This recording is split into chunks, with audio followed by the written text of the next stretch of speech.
Bonjour Eliane, comment vas-tu? Salut Charles-Olivier, bah, écoute, ça va. On est en fin de période de bilan, donc ça va plutôt bien. Bon, super. L'été, le soleil brille, il fait bon, il fait beau, tout va bien. Ouais, Bon, dis-moi Eliane, est-ce que tu peux te présenter en quelques mots pour les personnes qui nous regardent? ouais. Donc je m'appelle Eliane Lévesque-Griffanti, je suis expert comptable. J'ai un cabinet d'une douzaine de personnes basé en Alsace et je suis à une vingtaine de kilomètres de Mulhouse. Super. Et donc, on se connaît depuis quelques années maintenant, et en fait, j'avais à cœur que tu puisses partager un petit peu ton vécu récent et de cette crise du Covid. Et puis, on a déjà eu l'occasion d'échanger. Il y a pas mal de choses dans ce que tu as partagé, dans ce que tu as vécu, qui m'ont interpellé. Et pour lesquels je me suis dit, bah, tiens, ce serait sympa que la communauté puisse bénéficier un petit peu de ta vision des choses. C'est Donc gentil. voilà, donc, si en structurant un tout petit peu, déjà, voilà, est-ce que toi tu as quelque chose à dire simplement tiens, sur cette période qui s'est passée, d'ailleurs que tu as envie de partager déjà? Écoute, le 16 mars, quand c'est arrivé, on a senti venir les choses. Donc, on a mis tout le monde en télétravail. Au niveau des outils, c'était plutôt possible parce qu'on est passé en SaaS sur pas mal de choses ces dernières années.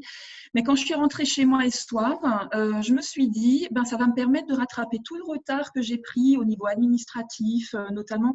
Et donc, je m'étais dit, faire de chaque contrainte une opportunité. L'opportunité pour moi, ça va être de pouvoir lever un petit peu le pied et de pouvoir tout mettre d'équerre parce que j'ai pas eu le temps de le faire ces dernières années avec tous les projets que j'ai menés.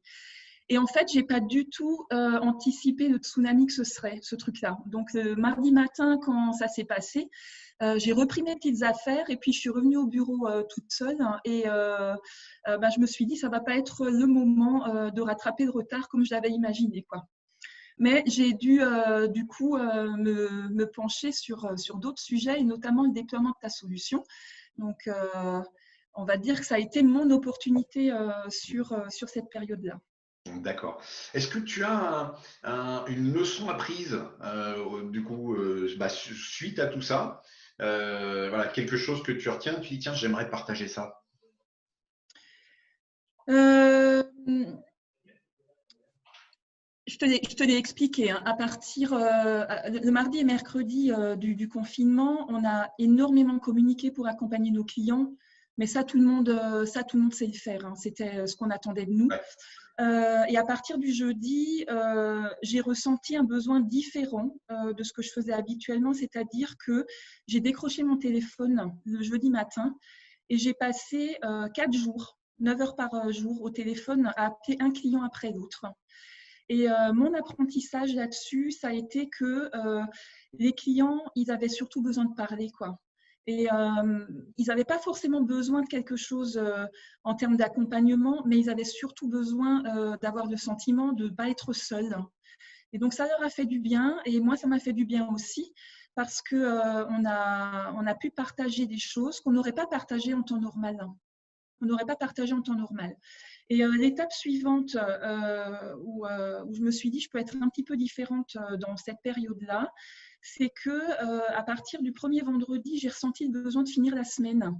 C'est-à-dire que j'ai fait le bilan en me disant ça fait une semaine qu'on est abreuvé de décrets, d'annonces, de tweets qui nous mettent quand même dans une insécurité juridique assez grande. Donc, on va conclure la semaine en faisant un synopsis auprès des clients, en leur disant voilà tout ce qu'on a vu cette semaine et rassurez-vous, on est à côté de vous pour pouvoir mettre en œuvre toutes les mesures qui ont été annoncées. Mais maintenant, c'est le moment de se reposer un petit peu, quoi. C'est le moment de respirer, de sortir, de vous connecter. Je me rappelle, je leur ai dit connectez-vous sur le site du Louvre. Ils mettent leur expo en ligne. Profitez de tout ce que vous ne faites pas en temps normal et surtout posez-vous, quoi. Et c'est devenu une routine jusqu'au 29 juin. Je n'ai pas arrêté au moment du déconfinement, j'ai arrêté à la veille des vacances. toutes les semaines, je leur envoyais le récapitulatif de ce qui sortait, mais surtout, je leur disais, on sait que ça va être dur, on sait que ça va être long, on sait que ça va être compliqué, mais ça ne veut pas dire qu'on ne peut pas y arriver, quoi. Ouais. Et j'ai eu plein de retours positifs de mes clients me disant on est content que vous soyez là, on est content que vous nous fassiez voir des choses un peu différemment, parce que c'est vrai que si on regarde que les infos, ben, on ferme tous demain, quoi. Et ça, Alors, ça a été mon apprentissage. J'ai été dispo pour quelque chose de différent. Alors, je peux qu'abonder dans ton sens. Et puis, j'ai envie de partager ça aussi parce que du coup, tu n'as pas appelé que tes clients, tu as aussi appelé tes partenaires ou tes prestataires. C'est Et vrai. c'est vrai que ça, j'ai vraiment à cœur que ça puisse, entre guillemets, se savoir pour se transmettre.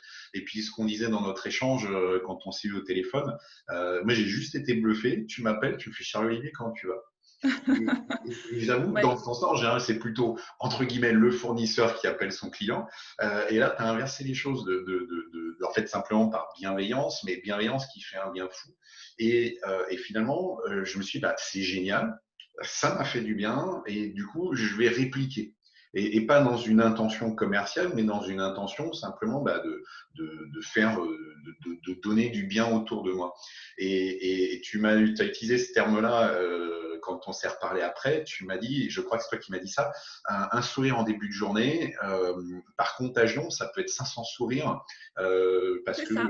les gens de façon contagieuse sourient à leur tour.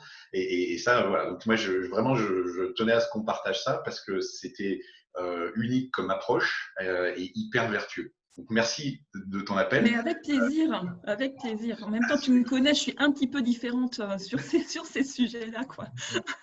Oui, mais je pense qu'on aspire beaucoup à un monde différent. On dit le monde d'avant, le monde d'après, et une des façons bah, de le mettre en œuvre, finalement, c'est de tirer des oh, ça c'est top, j'ai envie d'être comme ça, et puis hop, de devenir contagieux, quoi, en fait, dans le sens positif des choses. Donc, merci pour ça. Tu as donné une impulsion qui est vachement sympa et qui, j'espère, va devenir des bonnes pratiques, simplement sans intention. Autre que bah, de donner de la bonne impulsion en fait autour de nous. Donc ça C'est génial. ça. Puis C'est ça, c'est rien attendre en retour en fait, ce genre de démarche, quoi. Il ne faut pas le faire en attendant quelque chose en retour parce que de toute façon, ça nous fait du bien. Le fait d'avoir appelé des gens, j'ai pas appelé que mes clients, j'ai appelé des confrères, des consoeurs, des partenaires que j'avais pas l'habitude d'appeler en temps normal parce qu'on se voyait. Et c'est vrai que, en plus, tu le sais, mon papa a été touché par ce qui s'est passé, donc ça m'a aussi fait du bien de pouvoir échanger et de penser à autre chose, quoi. Et ça a créé une émulation quand même relativement positive dans tout ça. excellent. Et puis bah, ton petit mail effectivement du vendredi soir qui était effectivement une ouverture en fait et on parle beaucoup de la profession qui doit devenir finalement des coachs et des accompagnateurs, des copilotes en fait vraiment et pas juste des gens qui font de la saisie comptable. Et là bah, tu es rentré je pense vraiment dans cette idée-là à fond, quoi.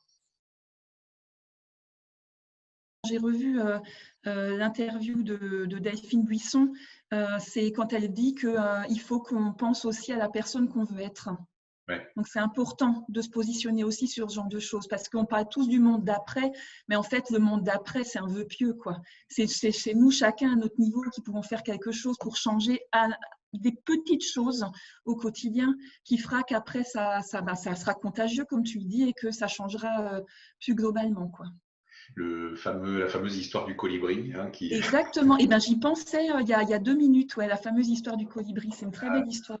ah ouais, non, c'est voilà. Écoute, est-ce que et puis bah bon, t'as déjà apporté beaucoup de choses et merci pour ça en quelques minutes.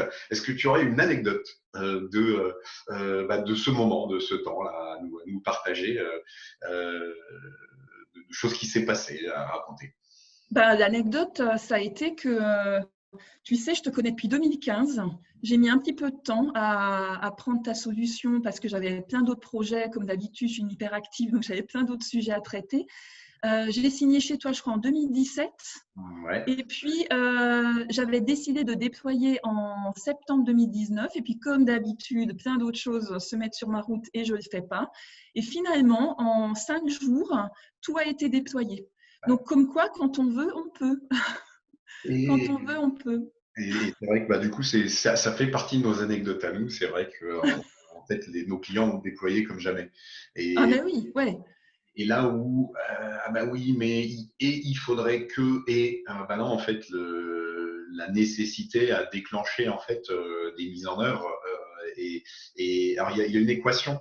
Alors, je sais pas si tu as écouté une des vidéos qu'on a faites avec Jean-Yves David, qui est un coach d'affaires si, qui si, bien m'accompagne, sûr. que j'apprécie énormément. Et en fait, il présente dans son coaching une équation qui est bah, la mise en place en fait du changement. Et il faut que la douleur soit suffisante, mais qu'il y a les premiers pas en fait. Et là, ça va permettre d'aller au-delà de la résistance au Bah, changement. c'est ce qui s'est passé, hein. Et C'est ce qui voilà. s'est Et en fait, passé, en il y avait l'occurrence. souvent la douleur, mais pas encore assez présente. Et C'est puis, ça. bah là, en fait, la douleur est devenue tellement forte que les premiers pas, on se rend compte qu'en fait, il n'y avait pas 25 km à faire. Comme tu dis, en 5 jours, c'était déployé. Ouais, Et qu'en fait, oui, non, en fait, on se dit, ah, ça va être long, ça va être douloureux, mais en fait, c'est pas 25 km, quoi. J'ai à la rigueur 1 kilomètre à parcourir, mais en fait, je m'en faisais une montagne, quoi. Et c'est ça. C'est complètement ça. Mm. excellent. Bon, bah écoute, Eliane, un grand merci pour ce rapide échange. Mais Et merci à peut-être toi, à vraiment. très bientôt en vrai, dans la vraie vie, sur un événement où on aura l'occasion de se voir pour de vrai. Avec grand plaisir. Merci beaucoup, hein. Eliane, bonne journée à toi. À bientôt. Salut, Charles de Gaulle.